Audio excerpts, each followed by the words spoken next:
கிறிஸ்துவுக்குள் பிரியமானவர்களே, இந்த நாளுக்கான தினசரி தியான வசனம் மத்தேயு எழுதின சுவிசேஷம் 11வது அதிகாரம் 27வது வசனம். மத்தேயு 11:27, மேத்யூ 11:27. சகலமும் என் பிதாவினால் எனக்கு ஒப்பு கொடுக்கப்பட்டிருக்கிறது. பிதா தவிர வேறொருவனும் குமாரனை அறியான். குமாரன் எவனுக்கு அவரை வெளிப்படுத்த சித்தமாய் இருக்கிறாரோ அவனும் தவிர வேறொருவனும் பிதாவை அறியான்.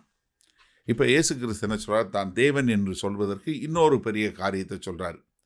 ஏன்னா என்னுடைய பரம தகப்பன் என்ன கொடுத்துருக்கிறாரு? எனக்கு எல்லாமே கொடுத்துருக்கிறாரு.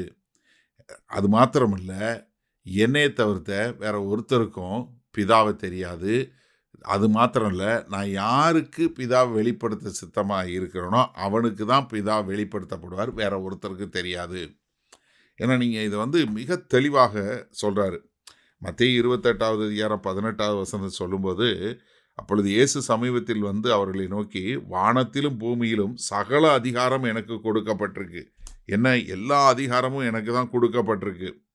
நீங்கள் யோவான் 3வது அதிகாரம் 35வது வசனத்தில் பார்க்கும்போது, பிதாவானவர் குமாரனில் அன்பாயிருந்து எல்லாவற்றையும் அவரிடத்தில் ஒப்பு கொடுத்திருக்கிறார். எல்லாமே யார் கையில் இருக்குது? பிதாவானவர் குமாரனுடைய கையில். யோவான் 13வது அதிகாரம் 3வது வசனத்தில், தம்முடைய கையில் பிதா எல்லாவற்றையும் ஒப்பு கொடுத்தார் என்பதையும் தாம் தேவனிடத்திலிருந்து வந்ததையும் தேவனிடத்திற்கு போகிறதையும் இயேசு அறிந்து. அப்போ என்ன, எல்லாமே அவருடைய கைகளில் கொடுக்கப்பட்டிருக்கு, அவர்கிட்ட தான் இருக்குது. அது மாத்திரமில்லை, அவர் யாருக்கு அவரை வெளிப்படுத்துகிறாரோ அவருக்கு தான் தெரியும். ஏன்னா யோவான் 1வது அதிகாரம் 18வது வசனத்தில், தேவனை ஒருவனும் ஒரு காலும் கண்டதில்லை, பிதாவின் மடியில் இருக்கிற ஒரே பேரான குமாரனே அவரை வெளிப்படுத்தினார். வேற யாருக்கும் பிதாவை வெளிப்படுத்த முடியாது. ஏன்னா பிதாவை யார் மூலமாக வெளிப்படுத்த முடியும்? குமாரனாகிய கிறிஸ்து மூலம்தான் உங்களுக்கு வெளிப்படுத்த முடியும். வேற யார் மூலமாகவும் நீங்கள் உங்களுக்கு குமாரனை தெரியவே தெரியாது, பிதாவை தெரியாது.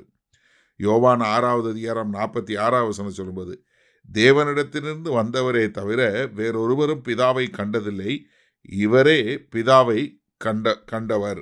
யாரு? பிதா, குமாரனாகிய கிறிஸ்து தான் பிதாவை கண்டவர். அதனால அவர் தான் இந்த பிதா யார் என்று வெளிப்படுத்த முடியும். அப்போ சொல்லும்போது, எனக்கு எல்லா அதிகாரமும் என்னுடைய தகப்பன், பரம தகப்பன் கொடுத்துட்டாரு. எனக்கு நான் தான் பிதாவை வேற ஒரு குமாரனை தவிர்த்து வேற ஒருத்தரும் தெரியாது. எங்கள் அப்பாவை என்னை தவிர்த்து வேற யாருக்கு தெரியாது. நான் தான் யார் அவனுக்கு வெளிப்படுத்துகிற, என்னுடைய அப்பா, என்னுடைய பரம தகப்பன் யார் என்பதை நான் வெளிப்படுத்துகிறேனோ அவங்களுக்கு தான் தெரியும். அப்போ ஒரு மனுஷன் தேவனாகிய கர்த்தரை அறிந்து கொள்ள வேண்டுமென்றால், அந்த தேவனாகிய கர்த்தர் மனித வடிவில் வந்த இயேசு கிறிஸ்து மூலமாக தான் தெரிந்து கொள்ள முடியும் என்பதை குறித்து மிக தெளிவாக சொல்லி கொடுக்கிறார். அது மாத்திரமல்ல, எல்லா அதிகாரத்தையும் என்கிட்ட கொடுத்துருக்கிறாரு. சரி, இந்த நாளில் இந்த வசனத்தை நம்ம எப்படி எடுத்துக்கொள்வது? இன்றைக்கு வானத்திலையும் பூமியிலையும் வேற யாருக்குமே இல்லாத அதிகாரம்.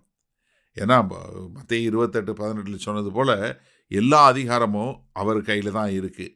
எல்லா அதிகாரங்களும், எல்லா துரைத்தனங்களும், எல்லா கர்த்தத்துவங்களும் அவருடைய பாதத்திற்கு கீழே இருக்குது.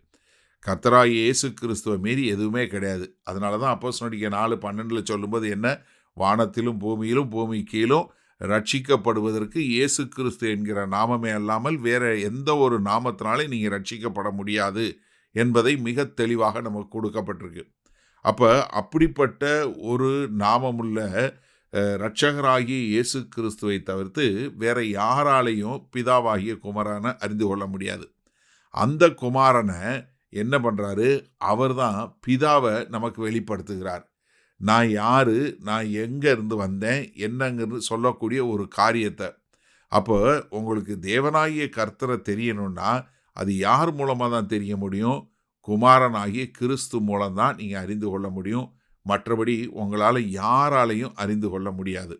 அப்போ குமாரனாகிய கிறிஸ்து மூலமாக நீங்கள் அறிந்து கொள்வதற்கு என்ன, குமாரனை நீங்கள் அறிந்து கொள்ளும்போது குமாரன் பிதாவை வெளிப்படுத்துவார்.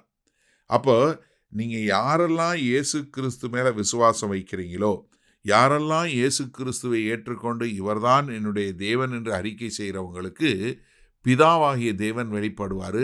மற்றபடி வேற யாருக்கும் பிதாவாகிய தேவனை அறிந்து கொள்ள முடியவே முடியாது.